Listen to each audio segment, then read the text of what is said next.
आवाज जनता की।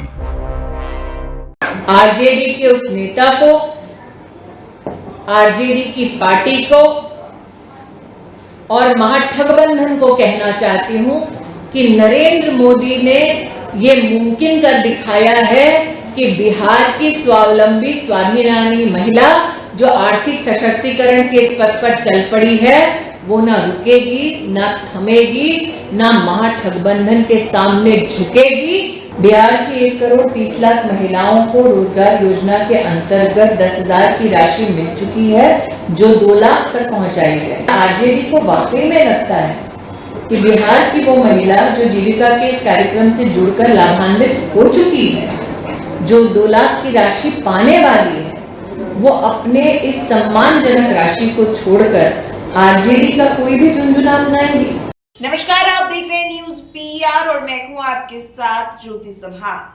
देखिए, एक और जहां बिहार विधानसभा चुनाव में सिर्फ कुछ ही घंटे रह चुके हैं, तो वहीं आपको बता दें कि अब कुछ देर में काउंटडाउन जो है वो भी शुरू हो जाएगा। पहले चरण का चुनाव होना है, लेकिन चुनाव से पहले स्मृति ईरानी जो है वो बिहार पहुंची है और बिहार पहुंचने के साथ उन्होंने राजद पर बड़ा निशाना साधा है। एक और जहां उन्होंने ये तक साफ कह दिया है कि अब महिलाएं जो है, बिहार की महिलाएं वो राजद के झांसे में नहीं आने वाली हैं।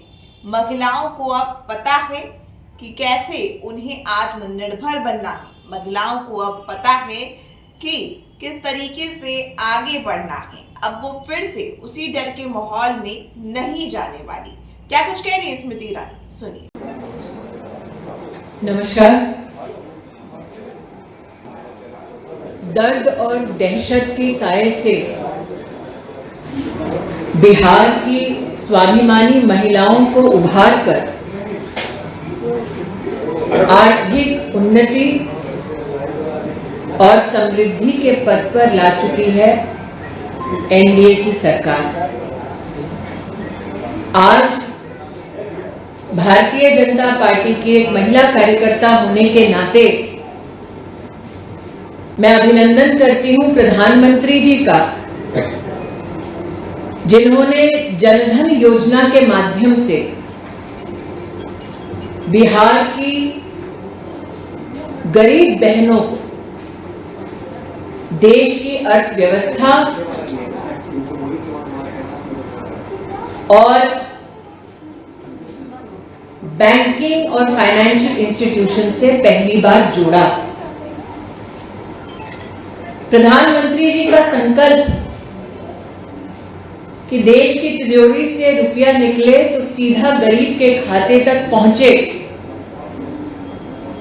उस संकल्प को परिभाषित होते हुए स्वयं बिहार की बहनों ने देखा।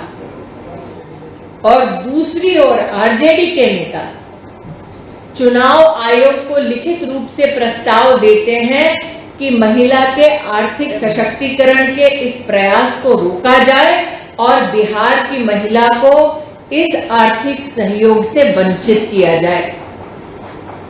आरजेडी के उस नेता को, आरजेडी की पार्टी को और महाठगबंधन को कहना चाहती हूं कि नरेंद्र मोदी ने ये मुमकिन कर दिखाया है कि बिहार की स्वावलंबी स्वाभिमानी महिला जो आर्थिक सशक्तिकरण के इस पथ पर चल पड़ी है वो ना रुकेगी, ना थमेगी, ना महाठगबंधन के सामने झुकेगी। मैं आरजेडी के इस प्रस्ताव का खंडन करती हूं और बिहार की महिलाओं का साधुवाद करती हूं, आभार करती हूं कि वो डटी हैं अपने पद पर, जो उनको और उनके परिवार को एक प्रगतिशील बिहार की ओर ले जा रहा है।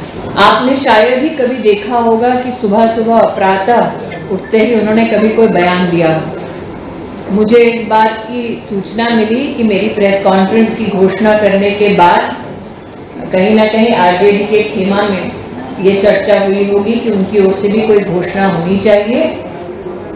मोदी है तो ये भी मुमकिन है कि वो सुबह सुबह प्रेस वार्ता करें, लेकिन मुझे ऐसा लगता है कि उन्होंने बिहार की महिला को कम आंका है इस प्रकार की घोषणा करके। बिहार की 1,30,00,000 महिलाओं को रोजगार योजना के अंतर्गत 10,000 की राशि मिल चुकी है, जो 2 लाख तक पहुंचाई जाएगी। क्या आरजेडी को वाकई में लगता है कि बिहार की वो महिला जो जीविका के इस कार्यक्रम से जुड़कर लाभान्वित हो चुकी है, जो 2 लाख की राशि पाने वाली है, वो अपने इस सम्मानजनक राशि को छोड़कर आरजेडी का कोई भी झुंझुना अपनाएंगी? बिहार की महिला, बिहार के हर एक नागरिक को इस बात का आश्वासन है कि आरजेडी की नहीं, गठबंधन की नहीं, एनडीए की सरकार आने वाली है।